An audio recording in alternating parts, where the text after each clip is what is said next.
Good morning, everyone, and welcome back to projectCD.Chronicles.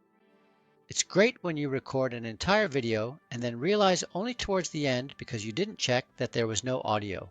Well, it's just as well because I hadn't included some parts in this video and I'm taking the opportunity to, let's say, add more content to what's available. Well, as you can see, we're talking about C++23. Obviously, here we're dealing with a compiler, specifically with what's called a high-level assembler, and this is the whole compiler part, which we'll see in action.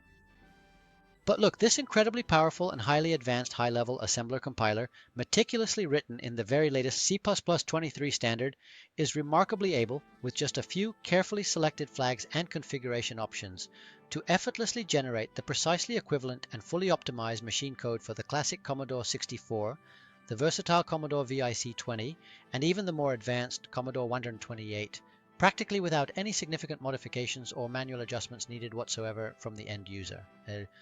See what that is.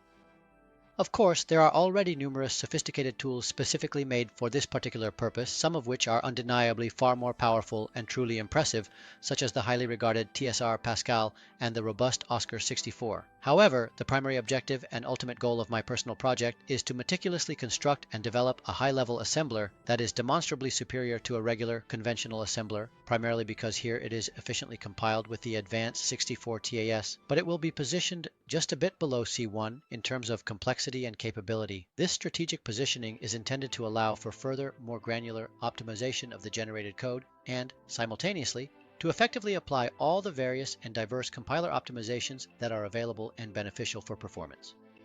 So if you are truly interested in this particular project, please stay with me until the very end of this video. I will endeavor to thoroughly show you this project, its promising future, and perhaps even invite you to actively take part. Stay tuned. Now, this is the code counterpart. There was also a Vic20 test here. Obviously, on which platforms can it be used? So my main development platform is Linux Ubuntu, in this particular case on WSL for Windows for convenience, but also on CachyOS with Arch Linux.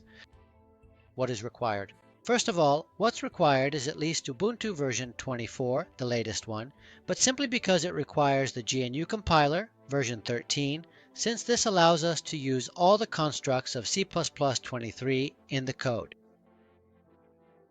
Now, it is entirely possible and indeed quite straightforward to execute this particular code across various operating systems, specifically both on Linux environments and on Windows platforms. This remarkable cross-platform compatibility is a direct result of its meticulous design, which ensures that it can be very easily and efficiently ported with an exceptionally minimal number of modifications, making it highly adaptable to different computing infrastructures.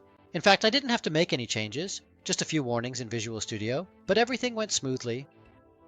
Now, since in the initial stages, this project of mine also makes use of a preprocessor, which I'll probably end up writing myself towards the end. At first, it uses MCPP, a preprocessor that supports UTF-8 characters. This means it can handle all sorts of emoticons and special characters, including those from the Commodore 64, but 64 TAS can do this as well, and it's already available for download for both Windows and Linux. And finally, there's the 64 Turbo Assembler, which is the one I use to create the executables, whether for the 64, the Vic20, and so on, including the 128. Now let's take a much closer and more detailed look at the compiler itself. Clearly, Principe, as a robust and modern system, is meticulously made and developed using the very latest C++23 standard. Therefore, I will emphatically state again that the compiler must absolutely and definitively adhere to the most current C++ 2023 standard, ensuring full compliance and optimal performance. Now, also from a programming perspective, let's take a closer look. The compiler essentially makes extensive use of this particular class, where it is an object, and then we will proceed to go over some of its various features. This is the principal and fundamental Principe class, as it comprehensively allows me to effectively manage the command line interface, the detailed help documentation, and the entire intricate execution pipeline that meticulously transforms the original source code all the way to what is in fact the actual executable machine code. Obviously, this particular aspect refers to a non-optimized part, primarily because, as you can clearly see, the highly optimized component has not yet been fully implemented or integrated into the system. And it is only at the very end of the entire development process, let's say, that this specific part will then meticulously follow established processes and procedures to further significantly reduce the overall size and complexity of the code itself. Now let's take a look at how it's organized. This is a standard makefile as far as C++23 is concerned. We have a main file, which then directs a compiler class that handles the management of all the compiler's flags. We also have an error handler and an additional class that allows me to meticulously convert what are basically the fundamental data formats as far as I'll also show you on the HLA the various floating point formats, specifically regarding both 32-bit or 64-bit floats, into a format that is basically more suitable and highly efficient for the 64 tasks. Here, for example, we have a very useful conversion utility where we can, for instance, precisely enter a specific numerical value such as 1024.768.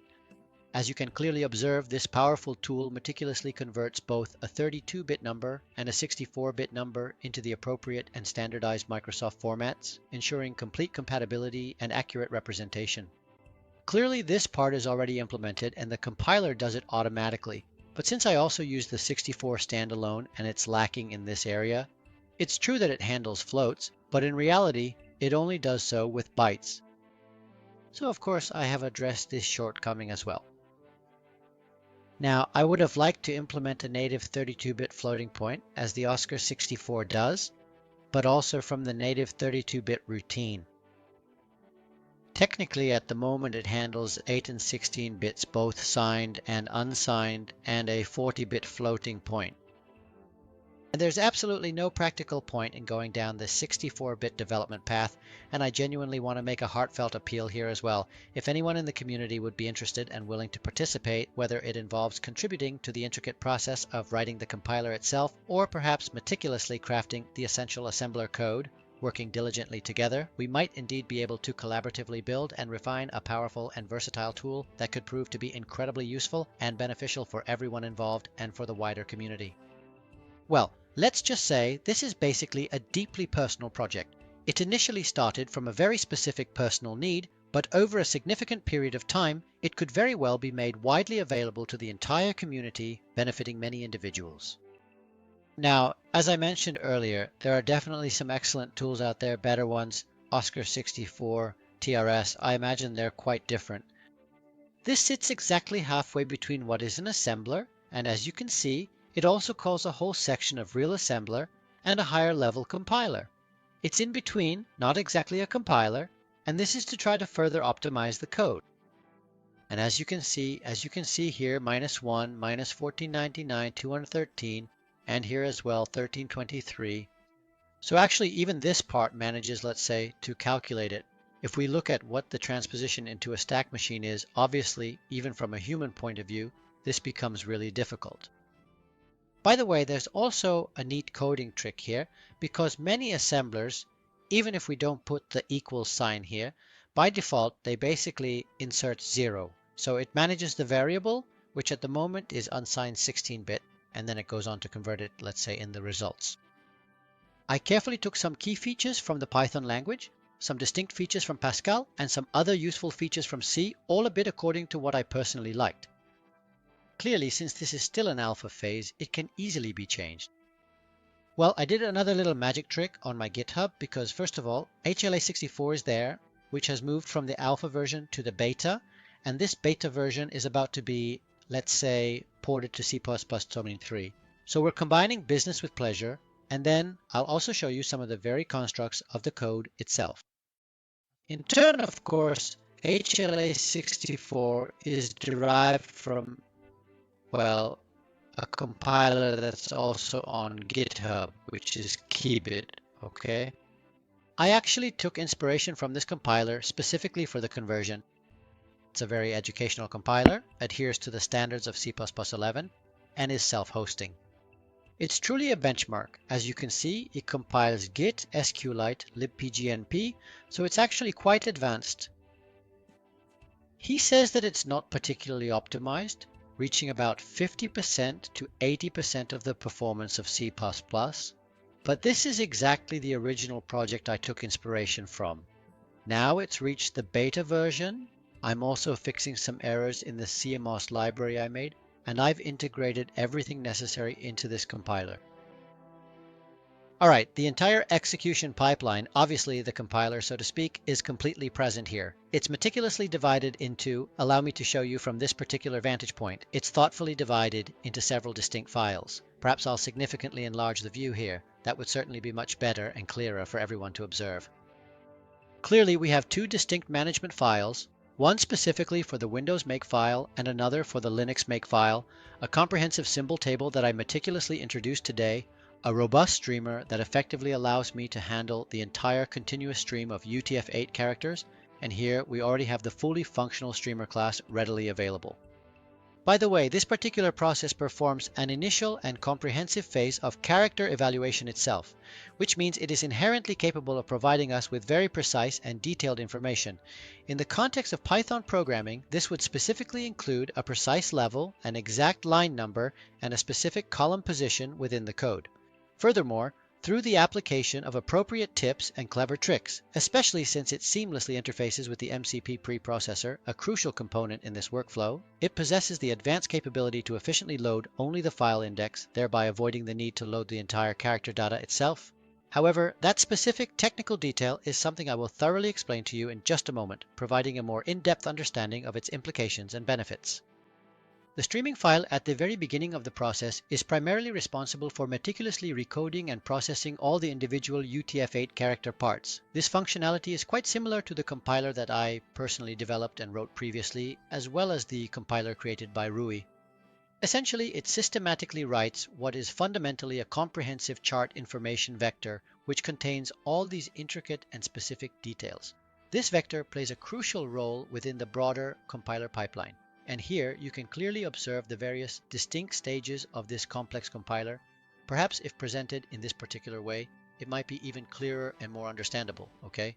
It basically passes them on to the various other stages, loader, lexer, parser, and code generation, through what is, of course, the syntax tree.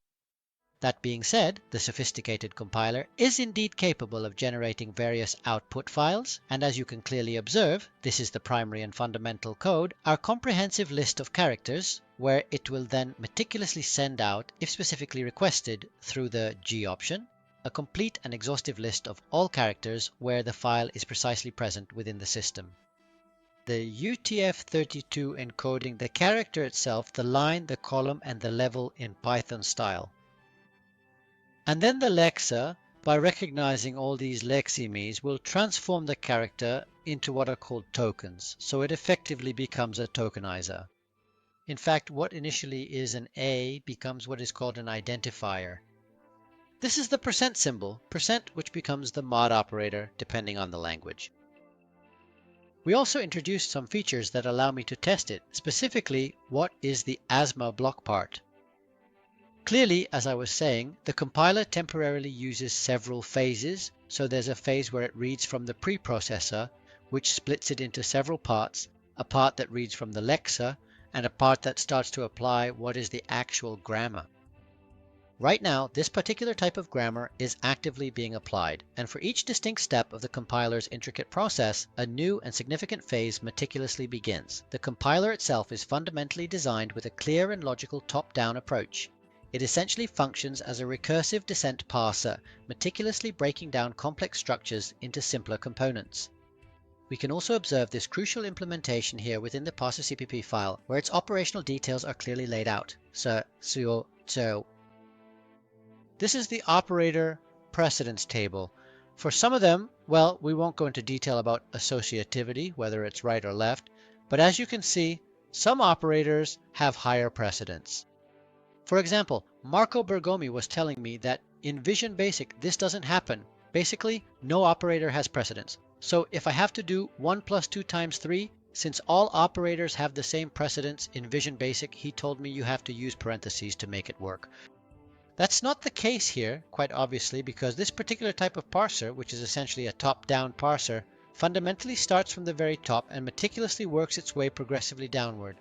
It begins with the expression statement, then moves to the individual expression. Subsequently, it performs the addition and subtraction operations. Then it carefully handles the multiplication and division, continuing all the way down to the unary operations and finally reaching the term phase, so to the ultimate terminal point, and adeptly manages complex elements like parentheses.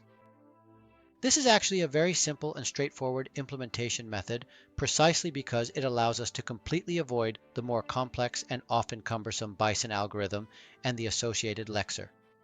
These traditional tools are typically needed to fully understand the intricate and detailed whole shift mechanism of the various characters that come into play during parsing, and also to comprehend the specific rules and grammatical structures meticulously used by these traditional parsers and lexers. This simpler approach offers a significant advantage by streamlining the process and making it much more accessible and manageable for developers. The entire pipeline, of course, is comprehensively managed by a dedicated and robust error handler, which we can clearly observe and understand here. Basically, for each distinct phase within this intricate compilation process, the compiler meticulously takes on the role of a sender, that is, specifically, whoever is responsible for sending or originating the error at that particular stage. In this specific and illustrative case, the potential originators of an error could comprehensively include the initial file loader, the subsequent lexical analyzer or lexer, the grammatical parser, the crucial code emitter, the preprocessor, which it is important to note will be meticulously written and integrated at the very end of the development cycle, the core compiler itself, and finally, the sophisticated optimizer. The various types of errors, the action being taken, the message, and an additional message. This is basically the record class, nothing more, nothing less. The error is handled through what is called a push. Now here, we can modify, we can search, we can find, and we can push. Okay, just a moment. I will show this from the errors. Okay, I will enlarge it here, as you can clearly see, and then we will proceed to remove it completely. It's a whole comprehensive series of, even though this particular error could obviously be quite long and extensive, I still inherently possess all the same crucial and pertinent information that precisely identifies the specific error for me, namely the exact line number, the precise column location, and what I am specifically doing or attempting to accomplish, all of which allows me to precisely and accurately identify what the most probable and effective resolution of the error itself could potentially be. And obviously this is an exceptionally important and critical part because since everything is intricately connected and interwoven through what is commonly called a pipeline, basically unlike a situation when you might merely encounter a warning, which could be considered a relatively minor or less significant issue, let's say, in the operational pipeline, actual and genuine errors fundamentally block the entire pipeline, and in the end, you simply cannot proceed any further or advance until every single step is completely and unequivocally resolved and addressed. Only then, and only at that point, can you effectively move on to the subsequent generation of the executable code, and finally, to the ultimate generation of the actual and final language itself. And here we have the entire part where through the code generator the code is produced, and here we have a class, an object, the actual assembly code, which is 6502 assembly code. So there's comprehensive and meticulous management throughout the entire intricate syntactic tree, diligently handling the initial header section, carefully managing the various distinct machines and their respective operations, and then providing a thorough and conclusive summary for the footer as well, ensuring all elements are properly addressed and finalized. As you can clearly observe here, we are dealing with both the 64-bit and also the 128-bit architectures. The entire process of code generation, which is a fundamental and intricate part of this system, occurs seamlessly and efficiently through what is, so to speak, an internal, highly optimized and proprietary library. Here I've basically put what are the global variables. Clearly this is the entire and complete part that specifically concerns the intricate stack machine, meticulously retrieving essential information from the stack machine's internal structure. And so, as I was explaining to you in more detail earlier, at this precise moment in time, I have only successfully implemented the fundamental logic for unsigned 16-bit integers, where it then precisely calls this specific return value, which you can consistently and reliably observe within the AY register, providing a clear indication of its current state and contents. C65 actually does it with AX, and it's right in some respects because if we go back to AX, the LY can be indexed directly. Obviously, when building the compiler, it's not all sunshine and rainbows, because while with the plus symbol I can invert the order and the result doesn't change, it's different with div and mod. If I invert the order, the result, be careful, does change. In fact, we then have the whole series, and again in a very, very simplified way, of handling binary operators, handling unary operators. So the plus or minus in front, because you have to keep in mind that at this not yet optimized level, the compiler can't understand -1, but it can understand 1 followed by a minus, which then becomes -1. Actually, I should have done it here. 1 minus that, in essence, becomes a -1. Only later, at the sophisticated level of the compiler's own intricate optimizations, can the specific code for an integer constant representing -1 be generated directly and efficiently. But it's still too early for optimizations anyway. Here we have the management of variables of some kind of address and so on, the input of various basically error messages. And here, as I was saying, we also have the emission of the header. And in this case, it handles the various compiler targets because we also go to look at them here. If I do -HLA, you can see that the compiler can specify the architecture, simply Commodore 64, Vic20, Vic23K, 8K, 16K, up to 128.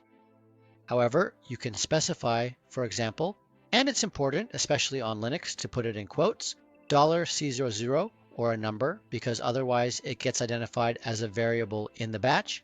Then you can also specify a starting address. So I can tell it that the architecture is basically to use the Commodore 64, but to place the code, for example, at 49,152. So it's also designed for more practical uses, like loading images or whatever else. Great. Everything is intricately connected to what is known as the NMOS library, primarily because I didn't feel entirely right or accurate just simply calling it the Commodore 64 library, given its broader implications and design. And what else can I say? It works on multiple targets. Here, let's say it works on 3 types of stacks. As you can see, all the addresses are already pre-calculated. And if we look at another type of inclusion, for example, the Commodore 64 works on 3 stacks. Actually, what I work with is the hardware stack, specifically the one from 256 to 512, because with a simple push and pop, it allows me to, let's say it's very fast, unlike the more canonical expanded stacks. However, it requires managing a word, which slows everything down, especially if we have many calculations. It still includes both a fast stack and a normal stack. This, by the way, is a stack that has a body of 1024 for a local size of 256, which is clearly a bit slower compared to the other one. And furthermore, to comprehensively complete everything, there's still the extensive NMOS library, which, by the way, for example, has been entirely redone and meticulously re-engineered. Here, we might potentially consider taking one from the comprehensive stack library, but that particular scenario is not our current case or primary focus. Basically, it profoundly shows us precisely how to effectively utilize, even completely outside the standard compiler environment, all the intricate and essential parts already meticulously coded through highly optimized machine language, providing a deep understanding of their operational mechanics. And this is exactly the part that we might eventually add for those who want to further optimize the code using what is a true ASM clause. This is one of the most important parts of the code, and as you can see, it is still empty. The TAC or tri-address code has not yet been implemented in the LSA, and in any case, the encoding is closer to LLVM. And in particular, what is known as the PIP hole hasn't been implemented either, so there are future optimizations to be made. For example, if we carefully take into thorough consideration the LLAA test, you can clearly see here that these are all fundamental constants. And if we meticulously go back, let me precisely pull it up, to the entire and comprehensive code optimization section, which is located a bit further ahead in the document. For instance, already at the LSA level, 1 plus 2 absolutely shouldn't become LDA1 and LDA2 and so on, but instead a direct and immediate evaluation is performed and the resulting value is directly and unequivocally 3. This particular process is an important optimization technique specifically called constant folding, which significantly streamlines the computational process. There are actually a lot of optimizations, including dead code elimination, string reduction, and others. But clearly, we're still at a stage where there's work to be done regarding arrays, which actually don't exist. There are only pointers.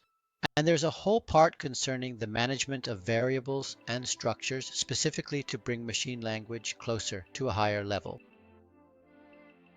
Well, what else can I say? I'll leave you now, of course, with these compelling and illustrative images, and I'll leave you with this particular part, specifically showing the intricate and detailed images of the compiler itself, as you can clearly see here. I've only illustrated a few brief yet significant sections, so just some general overarching features of what it can potentially be, and so on. I warmly invite you, if you would like, to actively participate, even by thoughtfully sending me your valuable code, which would be greatly appreciated. As I was saying, I'm looking for routines, maybe even ready-made ones. There are also Wozniak's routines, which are fine for 32-bit, but there's still a lot of work to do. 32-bit routines, debugging, and testing. Obviously, not everything is on GitHub yet, primarily because it's a local project of mine, and there aren't any significant features or extensive facilities either, because clearly, at this foundational level, anyone who is going to thoroughly test it is expected to already possess a certain amount of relevant knowledge and practical familiarity, and can effectively help me out at a lower, more fundamental level.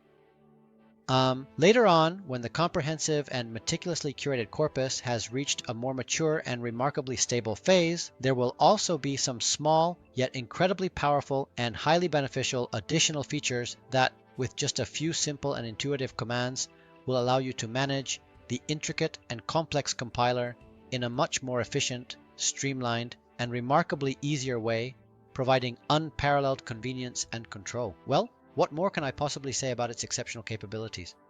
I think I've asked enough of you, even with this video. If you like this project and want to support it, share it, leave me a like, because this project is pretty tough and takes up quite a bit of my time. And what else can I say? I'll see you soon here on the channel for more videos about the C++23 course, the compiler, and our Commodore 64. What else can I say? Thank you all for sticking with me up to this point. See you soon on projectCD.Chronicles.